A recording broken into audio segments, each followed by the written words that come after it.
আসসালামু আলাইকুম প্রিয় দর্শক, চ্যানেল আই সংবাদে স্বাগত। আপনাদের সঙ্গে আছি আমি সামির হোসেন।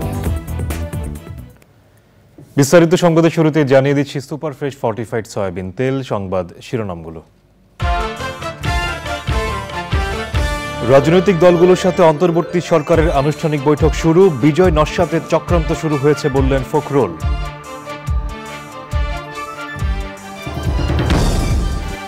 অগ্রাধিকার ভিত্তিতে সরকারের গুরুত্বপূর্ণ কাজ নির্ধারণের প্রধান উপদেষ্টার নির্দেশ। নিজ মন্ত্রণালয়ের সচিবদের সঙ্গে প্রথম বৈঠক।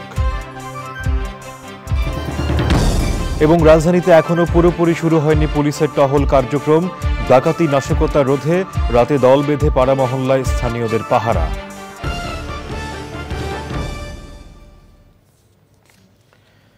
সংবাদ শিরোনামগুলো জানাচ্ছিলাম। এখনকার এই সংবাদ আয়োজন একই সঙ্গে চ্যানেল আইর ইউটিউব চ্যানেলে এবং চ্যানেল আইয়ের ওটিটি প্ল্যাটফর্ম আই স্ক্রিনে লাইভ স্ট্রিম হচ্ছে।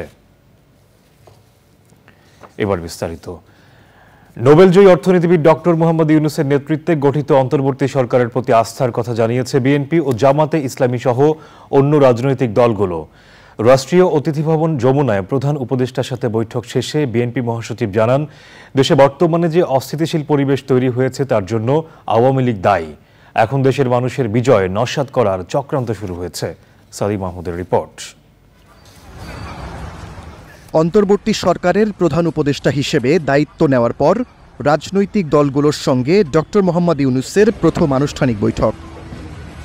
বিএনপি নেতাদের সাথেই প্রথম বসেন অন্তর্বর্তী সরকারের প্রধান উপদেষ্টা। বিকেল 3:30টার পর রাষ্ট্রীয় অতিথি ভবন যমুনায় একে একে হাজির হতে থাকেন বিএনপি মহাসচিব সহ দলটির স্থায়ী কমিটির সদস্যরা। আইন শৃঙ্খলা পরিস্থিতি, ভিন্ন ধর্মাবলম্বীদের নিরাপত্তা, দেশের অর্থনীতির অগ্রগতি সহ নানা বিষয়ে প্রধান উপদেষ্টার সাথে বিএনপি নেতাদের আলোচনা হয়। আলোচনা ফলপ্রসূ জানিয়ে বিএনপি মহাসচিব জানান, ছাত্রদের বিজয় নস্যাৎ করতেই নানা ষড়যন্ত্র চলছে। মাইনরিটির ওপরে অত্যাচার নির্যাতনের যে একটা গল্প ফাঁদা হয়েছে, সেই গল্পটা পুরোপুরিভাবে উদ্দেশ্যমূলক এবং বাংলাদেশকে মেলাইন করা, এই সরকারকে মেলাইন করা, ছাত্র জনতার আন্দোলনকে একেবারে নস্যাৎ করে দেওয়ার আরেকটি চক্রান্ত। আমরা মনে করি যে সরকারের অবশ্যই সকল রাজনৈতিক দলের সঙ্গে কথা বলবেন, কিন্তু কোনো হত্যাকারীর সঙ্গে নয়। নির্বাচন নিয়ে আমরা কোনো কথা বলিনি, কারণ আমরা বলেছি যে, আগেও বলেছি, আপনাদেরকে জানেন যে তা একটা নির্দিষ্ট সময় লাগবেই এই আপনার নির্বাচনের জন্য উপযুক্ত পরিবেশ তৈরি করতে। আমরা তাদেরকে সেই সময়টি অবশ্যই দিয়েছি। পরে জামায়াতে ইসলামীর সাথেও বৈঠকে বসেন প্রধান উপদেষ্টা। বৈঠক শেষে জামায়াতের আমির বলেন, বৈষম্য বিরোধী ছাত্র আন্দোলনকে ভিন্ন খাতে প্রবাহিত করতেই জামায়াতে ইসলামকে নিষিদ্ধ করেছিল আওয়ামী লীগ সরকার। আন্দোলন যখন তুঙ্গে, তখন আন্দোলনকে ডাইভার্ট করার জন্য জামায়াতে ইসলামীকে হঠাৎ করে নিষিদ্ধ ঘোষণা করে দেওয়া হলো। এটা সারা জাতি এই মতলব বুঝে, জাতি এটা গ্রহণ করে নাই বলেই আলহামদুলিল্লাহ রাষ্ট্রের সকল গুরুত্বপূর্ণ স্তরে এখন জামাতে ইসলামী সহযোগিতা করে যাচ্ছে এবং রাষ্ট্র আমাদেরকে অনুরোধ করছে। আমরা এটাকেই যথেষ্ট বৈধতা মনে করি, এর চাইতে বড় বৈধতার আমাদের প্রয়োজন নাই। পরে এবি পার্টি, খেলাফতে মজলিস, ইসলামী আন্দোলন বাংলাদেশ ও গণ অধিকার পরিষদের নেতাদের সাথেও বৈঠক করেন প্রধান উপদেষ্টা ডক্টর মোহাম্মদ ইউনূস। সাদি মাহমুদ, চ্যানেল আই, ঢাকা। প্রয়োজনীয় কাজগুলো অগ্রাধিকার ভিত্তিতে করার নির্দেশ দিয়েছেন অন্তর্বর্তীকালীন সরকারের প্রধান উপদেষ্টা ডক্টর মোহাম্মদ ইউনূস। 25 মন্ত্রণালয় ও বিভাগের সচিবদের সঙ্গে বৈঠকে সরকারের জরুরি বিষয়গুলো 7 দিনের মধ্যে উপস্থাপন করতে বলা হয়েছে। খাদ্য, সার, বিদ্যুৎ সরবরাহ যেন স্বাভাবিক থাকে সেদিকে গুরুত্ব দিতে বলেছেন তিনি। নীলাদ্রি শেখরের রিপোর্ট। ছাত্র জনতার গণ আন্দোলনের মধ্যে দিয়ে পট পরিবর্তনের পর অন্তর্বর্তীকালীন সরকারের প্রধান উপদেষ্টা ডক্টর মোহাম্মদ ইউনূস প্রথম সভা করলেন তার নিজের হাতে থাকা 25 মন্ত্রণালয় ও বিভাগের জ্যেষ্ঠ সচিব ও সচিবদের সঙ্গে। রাষ্ট্রীয় অতিথি ভবন যমুনায় প্রায় ঘণ্টা দুয়েক চলা এ বৈঠকে সচিবরা মন্ত্রণালয়গুলোর কর্মপরিকল্পনা প্রধান উপদেষ্টাকে অবহিত করেন। আগামী দিনে রাষ্ট্র পরিচালনায় সচিবদের দিক নির্দেশনা দেন প্রধান উপদেষ্টা। সবগুলো মন্ত্রণালয়, বিভাগ, দপ্তর অধিদপ্তরের কাজগুলো এগুলোকে ফাংশনাল করার জন্য তিনি নির্দেশনা দিয়েছেন এবং যেগুলো জরুরি এই মুহূর্তে আছে, একটা 7 দিনের মতো একটা বিষয় আছে, যে 7 দিনের মধ্যে যতগুলো বেশি জরুরি আছে, যেগুলো ওনার কাছে উপস্থাপন করার মতো, যেগুলো উপস্থাপন করতেই হবে, সেই বিষয়গুলো ওনাকে সরাসরি যেন উপস্থাপন করা হয়। পদবঞ্চিতদের ব্যাপারে শিগগিরই সিদ্ধান্ত আসবে বলেও জানান সিনিয়র সচিব। যেমন সার আছে, খাদ্য আছে, বিদ্যুৎ, জ্বালানি, বন্দর এবং রেল, এই সকল বিষয়গুলোকে দ্রুত ফাংশনাল করার জন্য তিনি নির্দেশনা দিয়েছেন। আরেকটা বিষয় হচ্ছে তিনি তারুণ্যের শক্তির উপরে আলোকপাত করেছেন এবং সেখানে বলেছেন যে তারুণ্যের শক্তির মাধ্যমে যে পরিবর্তনটা আসছে এর মাধ্যমে একটা সুযোগ তৈরি হয়েছে। তো আমরা যেন এই সুযোগটাকে কাজে লাগাই এবং আমরা সকল মন্ত্রণালয় বিভাগকে আমরা যেভাবে আমরা কাজ করছিলাম তার চেয়েও ভালোভাবে যেন আমাদের ফাংশন করতে হবে। 15ই আগস্ট শোক দিবস জাতীয়ভাবে পালন করা হবে কিনা এ ব্যাপারে এখনও সিদ্ধান্ত হয়নি বলে জানানো হয়। Niladri Shekhar, channel I, Dhaka. রাজধানীতে পুলিশের টহল কার্যক্রম এখনো পুরোপুরি শুরু না হওয়ায় ডাকাতি ও নাশকতা রোধে রাতের আইনশৃঙ্খলা রক্ষার দায়িত্ব পালন করছেন সাধারণ মানুষ।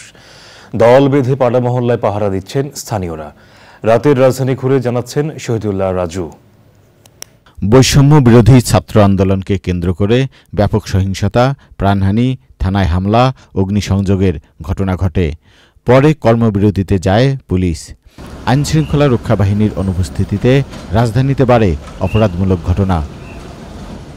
রোববার থেকে পুলিশ দায়িত্ব পালন শুরু করলেও স্থাপনা সরঞ্জামাদি পুড়ে যাওয়ায় পর্যাপ্ত সেবা দিতে পারছে না। পুলিশের নিয়মিত টহল কার্যক্রম না থাকায় নিরাপত্তাহীনতার উদ্বেগ রয়েছে নাগরিকদের। রাজধানীর বিভিন্ন স্থানে নিরাপত্তা কার্যক্রম, চেকিং ও ট্রাফিক ব্যবস্থাপনার দায়িত্ব পালন করছেন শিক্ষার্থীসহ নানা শ্রেণী পেশার মানুষ। পুরোপুরি শৃঙ্খলা ফিরে না আসা পর্যন্ত এই নিরাপত্তা কার্যক্রম চলবে বলে জানিয়েছেন স্থানীয়রা।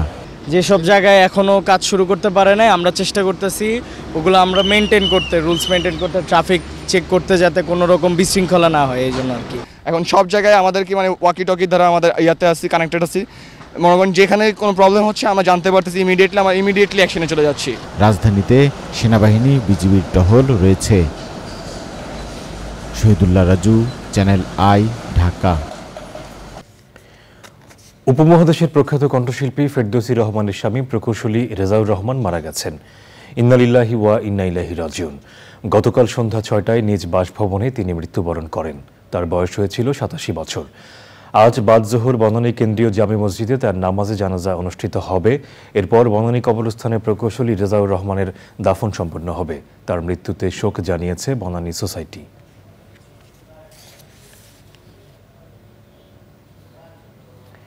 সংবাদের রিপোর্ট জানিয়েছি বিরতি, আর বিরতির পর জানিয়ে বৈষম্য বিরোধী ছাত্র আন্দোলনের সময় রাজধানীর তেজগাঁও বেগুনবাড়ি এলাকায় দুর্বৃত্তদের হামলায় আহত যুবদল নেতা মোহাম্মদ ওবায়দুল হক ঢাকা মেডিকেল কলেজ হাসপাতালে মারা গেছেন। স্বজনদের অভিযোগ, 4 আগস্ট ছাত্র জনতা সরকার পতনের এক দফা দাবিতে আন্দোলনে অংশ নেন ওবায়দুল। সে সময় আওয়ামী লীগ নেতাকর্মীদের হামলায় গুরুতর আহত হন তিনি। পরে তাকে উদ্ধার করে ঢাকা মেডিকেল কলেজ হাসপাতালে নেওয়া হয়।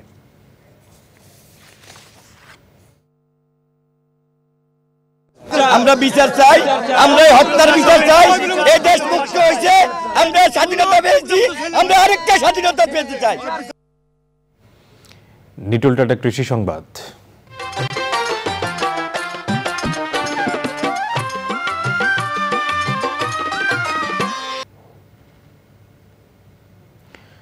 অতিরিক্ত তাপমাত্রার কারণে চলতি মৌসুমে কলা চাষে লোকসানের মুখে পড়েছেন মেহেরপুর জেলার চাষিরা।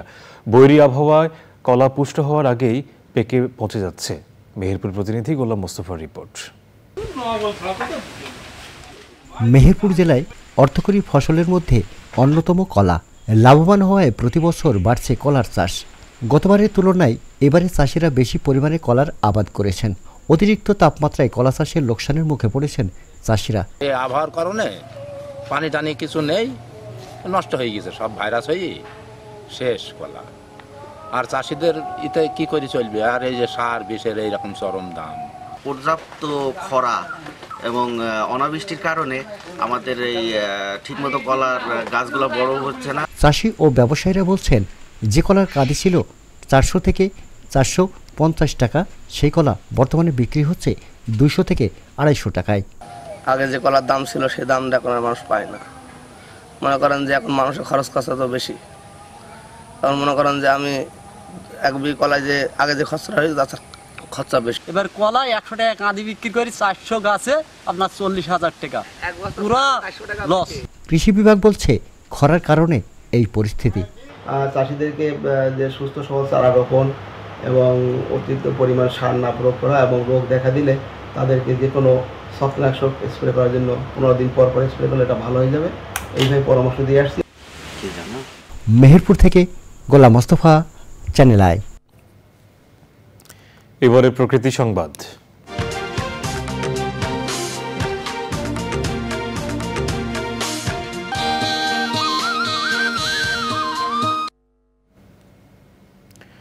পরিবেশ ও প্রকৃতি সংরক্ষণে নোয়াখালীতে পরিচ্ছন্নতা অভিযান করেছে শিক্ষার্থীরা। শহরের বিভিন্ন সড়ক, ফুটপাত ও বিদ্যালয় প্রাঙ্গণ পরিষ্কার পরিচ্ছন্ন করা হয়।